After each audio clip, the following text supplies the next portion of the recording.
দেখেন কত সুন্দর একটি মাছের ডাউল তৈরি হয়ে গিয়েছে। এরকম ভাবে আমরা বাসায় রান্না করেছি। এই মাছের ডাউল রান্না করার মশলাগুলি দেখেন আপনারা, সব মশলা এখানে রাখা রয়েছে।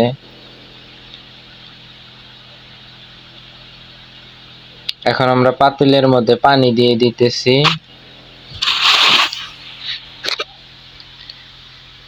এই পানি দিলাম গ্যাসের চুলার উপর পাতিল বসিয়ে তার মধ্যে পানি দিয়ে দিলাম।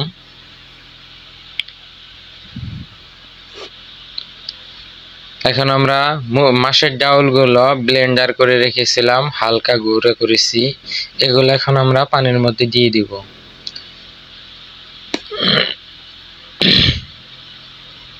ডাউলগুলো দিয়ে দিলাম। এখন দেখেন হাত দিয়ে ডাউলগুলো পানির সাথে ভালোভাবে মিক্সার করে দেব। যদি মিক্সার ভালোভাবে না হয় এগুলো দলা দলা থেকে যাবে, সেহেতু হাত দিয়ে ভালোভাবে এগুলো মিক্সার করে নিতে হবে।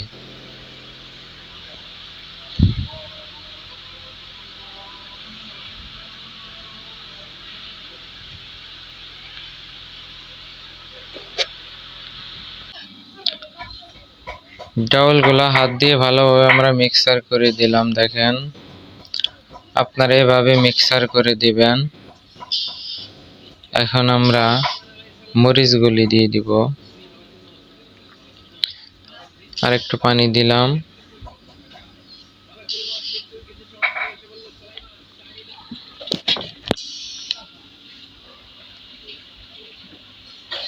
গ্যাসের চুলাটা অন করেও দিলাম।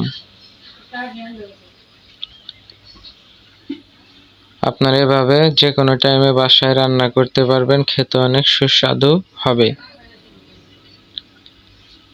এই যে আমরা কাঁচামরিচগুলো দিয়ে দিতেছি, পরিমাণ মতো কাঁচামরিচ দিয়ে দিলাম।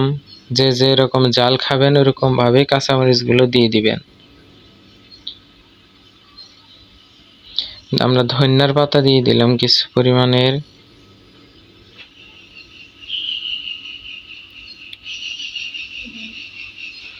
আমরা অল্প পরিমাণে কাটা পেঁয়াজ দিয়ে দিলাম।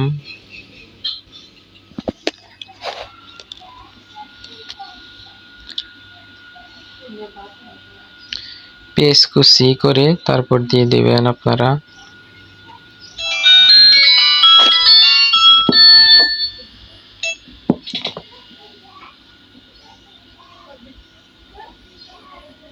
এখন আমরা ধলা গোটা এবং অল্প পরিমাণে জিরা, খাল, তেজপাতা এগুলো আমরা দিয়ে দিতেছি। দেখেন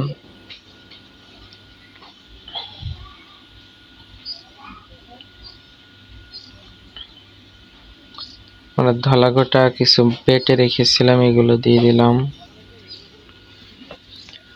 আদা বাটা দিয়ে দিলাম, জিরা বাটা দিয়ে দিলাম, রসুন বাটা দিয়ে দিলাম,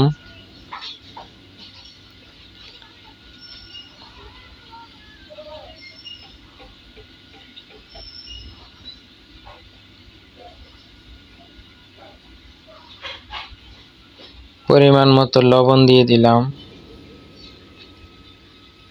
2 চা চামচ লবণ দিলাম আমরা।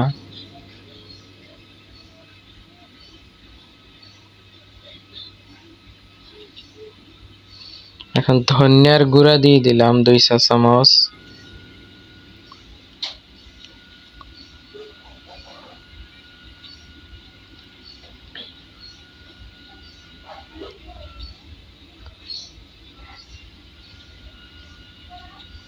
এখন আমরা এগুলো ভালোভাবে একটু মিক্সার করে দিব। দেখেন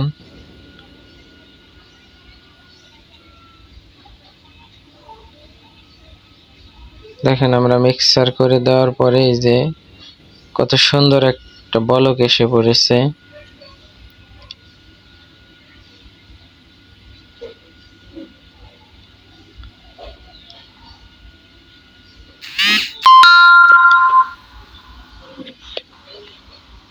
এখন কত সুন্দর একটি বলক চলে আসছে।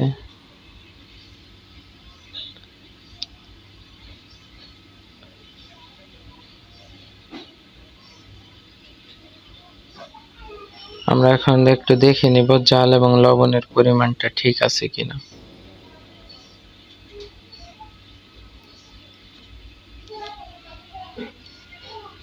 এখন আমরা ডাউলটা হয়ে গিয়েছে। এখন আমরা ডাউলটা সম্বারের জন্য পেঁয়াজ তৈরি করে নেব।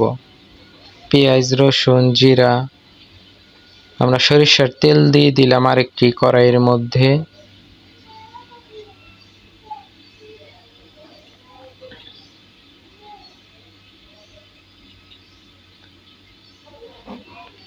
মানে পেঁয়াজ কুচি দিয়ে দিলাম।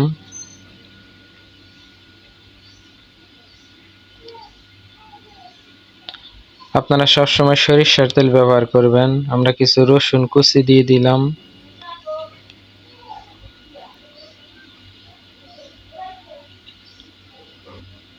দেখেন সরিষার তেল দিলে কত সুন্দর একটি কালার চলে আসে।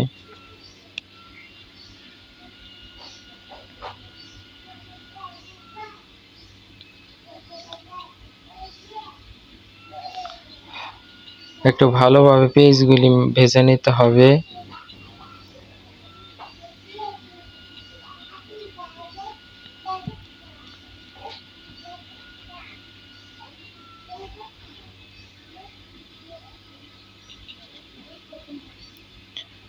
এখন আমরা জিরা এবং পাঁচফোড়ন দিয়ে দিব। দেখেন জিরা এবং পাঁচফোড়ন দিয়ে দিয়েছি। এখন অল্প পরিমাণ আর একটু তেল দিয়ে দিব। যদি কেউ তেল পরিমাণে কম খান সে কমই দেবেন, আপনাদের আইডিয়া মতো তেল দিয়ে দিবেন।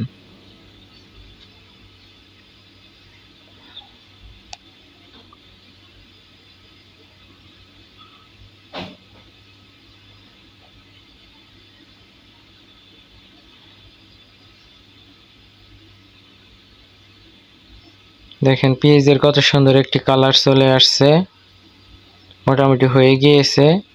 এখন আমরা এইগুলি ডাউলের মধ্যে ঢেলে দেব। বেশি কালো না করে, যদি বেশি কালো করতে যান তাহলে পেঁয়াজটা পুড়ে যেতে পারে এবং কামড় লাগলে তিতা লাগতে পারে। সেহেতু অল্প পরিমাণ হালকা লাল হওয়া মাত্রই আপনারা দিয়ে দেওয়ার চেষ্টা করবেন। কালো করবেন না, হালকা লালচে কালার আসা মাত্রই হয়ে গেল। দেখেন হয়ে গিয়েছে।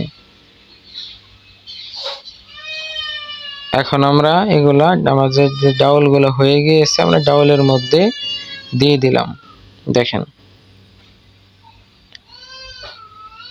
আমাদের ডাউলটা হয়ে গিয়েছে। 2 মিনিট চুলার মধ্যে রেখে নামিয়ে ফেলা হবে।